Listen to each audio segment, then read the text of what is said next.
নমস্কাৰ, মই ৰঞ্জন চৌধুৰী। কথাটো হ'ল খুব চিম্পল যে ইমান পলম কিয় হ'ল, ছাছপেঞ্চ কিহৰ কাৰণে অসম বিধানক নতুন যে কেবিনেটৰ এক্সপানশ্যনক লৈ কোনো যুক্তি নাইকিয়া। মোদী ডাঙৰীয়াই কৈছে যে আমাৰ আৰ্থিক হেৰি হৈছে, সেইটো কাৰণে খৰচ পাতি কমাব লাগে। মই এটা বস্তু বুজি নাই পোৱা, আমাৰ টেক্স পেয়াৰৰ পইচাত হিমন্ত বিশ্ব শৰ্মা ডাঙৰীয়া দুদিনমান দিল্লীত কি কৰি আছিলে? কোনো কাম নাই। এইবিলাকতো আমাৰ টেক্স পেয়াৰৰ পইচা, তেওঁৰ পৰিয়ালৰ পইচা নহয়, তেওঁৰ ব্যক্তিগত পইচা নহয়। এইবিলাক আমাৰ টেক্স পেয়াৰৰ পইচা কেলৈ অপচয় কৰিছে? তাৰমানে আপুনিতো ঘূৰাই পকাই মোদীক বৃদ্ধাংগুলি দেখুৱাই আছে। তাত গৈ আৰু মানুহ বিচাৰি নাপাৰিলে এই আমাৰ সৰ্বানন্দ সোণোৱালক লগ পায়। আৰে ভাই, এইটো লগৰে হয়, যেতিয়া তেতিয়া লগ পায়ে থাকে আপুনি, কিমান লগ কৰিবলৈ আছে? আৰু প্ৰতিজনক এটা বঢ়িয়া গিফ্ট, আৰু কি দিছে নাই দিয়া সেইটো মই ক'বলৈ যোৱা নাই। ৰাষ্ট্ৰপতিকো লগ ধৰিছে। আৰে আচৰিত, ক'ৰবাত ক'ত ইয়াত কি সাংবিধানিক কিবা সংকট হৈছে নেকি যে ৰাষ্ট্ৰপতিক লগ ধৰিছে? যে মোৰ মেজৰিটি আছে, চব ঠিক আছে, ৰাষ্ট্ৰপতি শাসন জাৰি নকৰিব? কি যুক্তি হ'ব পাৰে? আৰু সেইবিলাকৰ ওপৰত মোদী ডাঙৰীয়া মুখেৰে কৈ আছে কিবা এটা আৰু ওলাই আছে বেলেগ ফালে বেলেগ কিবা এটা। কেলৈ নিয়ন্ত্ৰণ নকৰে? সেই প্ৰথম কথাটো হ'ল যে এইটো পলম কৰাৰ কোনো যুক্তি নাছিলে। এতিয়া অহা দিনত এইটো আৰু ফ'কাছ হ'ব যে কাক কোন মন্ত্ৰিত্ব দিলে। RSSে ইয়াত হস্তক্ষেপ কৰিছে আমি জনামতে। কাৰণ প্ৰথমতে RSS বিচৰা নাছিলে যে হিমন্ত বিশ্ব শৰ্মাক CM বনোৱা হ'ব, কিন্তু তেওঁ যিহেতু অভূতপূৰ্ব সাফল্য পালে, সেইটো কাৰণে মোদী অমিত শ্বাহ তেওঁলোকক কনভিন্স কৰিলে আৰু উপায় নাই, চেঞ্জ কৰিব নোৱাৰিম, ঠিক আছে বনালে। কিন্তু RSSৰ যোনটো ডাইৰেকশ্যন আছিলে, ডাইৰেকশ্যনটো কি? ডাইৰেকশ্যনটো হ'লগৈ যে হয়, এই যে মন্ত্ৰীসভা সম্প্ৰসাৰণ হ'ব, ইয়াত কিন্তু আমাৰ যি দৃষ্টিভংগী, আমাৰ যি ধ্যান ধাৰণা, সেইটো কিন্তু তাত সন্মান জনাব লাগিব। RSSে কি বুলি কৈছিলে? তেওঁলোকৰ ডাইৰেকশ্যন আছিলে, যাক আপোনালোকে কেবিনেটত আনিব তেওঁ নিকা ভাৱমূৰ্তিৰ হ'ব লাগিব, কোনো চিণ্ডিকেটৰ লগত জড়িত হ'ব নোৱাৰিব। এতিয়া সময় ক'ব গৰু চোৰ কোন, কয়লা চোৰ কোন, কোন জুবিন ক্ষেত্ৰত দখল কৰিছে, কোন পাহাৰ দখল কৰিছে, কোন আপোনাৰ কোনো কাকো পাত্তা নিদিয়াকৈ য'ত ত'ত কনষ্ট্ৰাকশ্যন কৰি আছে। সেইকেইজনক যদি আকৌ হয়, তাৰমানেতো কি হ'ল? RSSৰ বাবাজী কা ঠুল্লু হৈ গ'ল নাকি হিমন্ত বিশ্ব শৰ্মাৰ মতে হৈ আছে? এতিয়া যোনটো ছ'চিয়েল মিডিয়াত আহি আছে, তাত দেখা গৈছে যোনটো একদম লেটেষ্ট কাৰেণ্ট যোনটো দুৰ্নীতিক লৈ চৰ্চা হৈ আছে, এয়া হ'লগৈ আমাৰ দৈমাৰী ডাঙৰীয়া নেকি অন্তৰ্ভুক্ত হ'বলৈ গৈ আছে। আৰু যাৰ ওপৰত এতিয়ালৈকে ক্লিয়াৰেই হোৱা নাই, কোনো জাজমেণ্ট হোৱা নাই, এনকুৱাৰী হোৱা নাই, তাক সন্নিৱিষ্ট কৰিবলৈ গৈ আছে, পীযুষ হাজাৰিকাক দিবলৈ গৈ আছে। আৰু সেইটো কি আছিলে? জয়ন্ত মল্ল, অশোক সিংঘাল, তেওঁলোকক দিব লাগে। অশোক সিংঘালক কেলৈ দিব লাগে? তাতকেতো গুপ্তাক দিব লাগে। জেঞ্জি ফেঞ্জি চব গেঞ্জি বনাই দিলে, কুংকি খৰাই দিলে বিজয় গুপ্তা, তেখেতক দিব লাগে। এইবিলাক হ'লগৈ নতুন মুখ। কি নতুন মুখ? কি ঘণ্টাৰ নতুন মুখ আপোনালোকে দেখুৱাই আছে? তো কথাটো হ'ল যি RSSৰ যি লাইন, সেইটো নতুন মন্ত্ৰীসভা এক্সপানশ্যনত মেইনটেইন হ'বনে নাই?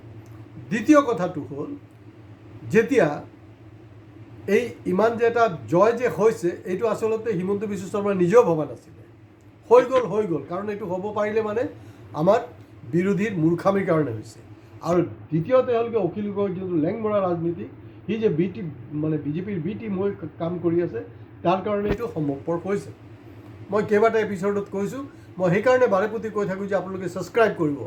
আজি যোনটো মই কথা পাতি আছোঁ, আপোনালোকে কোনো খণ্ডন কৰিব নোৱাৰিব যে ৰঞ্জন চৌধুৰী অফিচিয়েল ইউটিউবত এই কথাটো এই লাইনত কথা পতা নাই। আমি পাতিছোঁ, আমি পাল্টি মৰা মানুহ নহয়, কিন্তু আমি পল্টুৰাম নহয়।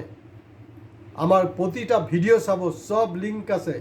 আমি এইখিনি কথা কিন্তু কৈ থাকোঁ। আৰু এটা কথা কৈছোঁ যে য'ত দিখতা হে য'ত হোতা নেহি হে, য'ত হোতা হে वो दिखता नहीं है। কালি দেখিছোঁ নেশ্যনেল চেনেলত একজন মহাপুৰুষে মোৰ ডাইলগ কোনে মাৰি আছে। ভাল কথা, নেশ্যনেল লেভেলত ফ'ল' হৈছে, কিন্তু ষ্টেট লেভেলত কিমান ফ'ল' হৈছে মই নাজানো। সেইকাৰণে কৈছোঁ আপোনালোকে ফ'ল' কৰক, লাইক কৰক, শ্বেয়াৰ কৰক, ছাবস্ক্ৰাইব কৰক আমাৰ চেনেল। পীযুষ হাজাৰিকা সম্পৰ্কেতো আপোনাৰ কয়লা চিণ্ডিকেটৰ কথাটো অ'পেন হৈ আছে সংবাদ মাধ্যমত বিভিন্ন হেৰি চবেই জানে, এইটো জল পট কৰে।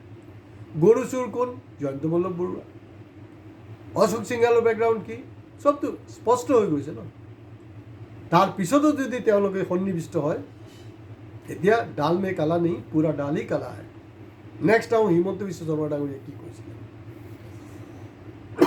চৰি, হিমন্ত বিশ্ব শৰ্মা ডাঙৰীয়াই কৈছিলে যে আমি যেতিয়া নতুন মন্ত্ৰীসভাটো গঠন কৰিম, তাত কিন্তু এই জাতি অমুক ধৰ্ম সেইবিলাক সমীকৰণ আমি মেইনটেইন নকৰিম। সেইটোৰ ওপৰত ভিত্তিত নহ'ব, যোগ্যতাৰ ভিত্তিত হ'ব। তো আকৌ কৈ আছে যে নতুন মুখ চাব আপোনালোকে। নতুন মুখ কি? আপোনালোকে চাব ঘূৰাই পকা এই পুৰণা মালখিনি আছে জুবিনৰ ভাষাত, এইটোৱে বদলাকেইটাই আছে, একো পৰিৱৰ্তন হ'বলৈ নাই। হয়, মোৰ যি ভৱিষ্যবাণী আছে, মোৰ যি এনালাইচিছ আছে, এইটো যাতে ভুল প্ৰমাণিত হয়, কিন্তু তাৰ সম্ভাৱনা কম। এইটো অহা সময়ত আমি দেখা পাম। তো ইয়াত দেখা গৈছে যে RSSৰ গাইডলাইনটো উলংঘা হৈছে, আৰু হিমন্ত বিশ্ব শৰ্মা মুখেৰে যোনটো কৈছে বাস্তৱত এইটো তেওঁ ৰূপায়িত কৰিব পাৰিবনে নাই। কিন্তু এতিয়া যদি কেবিনেট গঠন কৰিবলৈ হয়, ইণ্টাৰেষ্টিং ঘটনাটো হ'ল যে আপুনি গৰু চোৰ, কয়লা চোৰ, নাৰী সৰবৰাহকাৰী, ড্ৰাগছত ধান্দাবাজ, পাহাৰৰ পিছত পাহাৰ, সোণাপুৰত জমি হেজাৰ হেজাৰ বিঘা জমি দখলদাৰী মানুহবিলাকক যদি আপুনি কেবিনেটত নথয়, তেতিয়াহ'লে বিজেপি চৰকাৰ কি ঘণ্টা চলাব? কাৰণ হিমন্ত বিশ্ব শৰ্মা কৈছে কোনো বোলে মোৰ বাল ভি বাঁকা কৰিব নোৱাৰিব। তো এই বিধানসভাৰ নতুন যে মন্ত্ৰিত্ব যে পাবলৈ গৈ আছে, যে হিমন্ত বিশ্বৰ বাল কি আমাৰ অশোক সিংহাল, পীযুষ হাজাৰিকা না জয়ন্ত মল্ল বৰুৱা, কোনে বাল বাঁকা কৰে সেইটো চাই ল'ম আমি। যদি সেইকেইজন থাকে, ইয়াৰ অৰ্থটো হ'ল তেওঁ যি অতদিন কৈ আছিলে যে মোৰ বাল ভি বাঁকা কৰিব নোৱাৰে, এতিয়া প্ৰমাণ এইটোৱে হ'ব যে বাল বাঁকা নহয়, বাল ছিঙিয়ে ল'লে। আজি ইয়াতে শেষ কৰিছোঁ।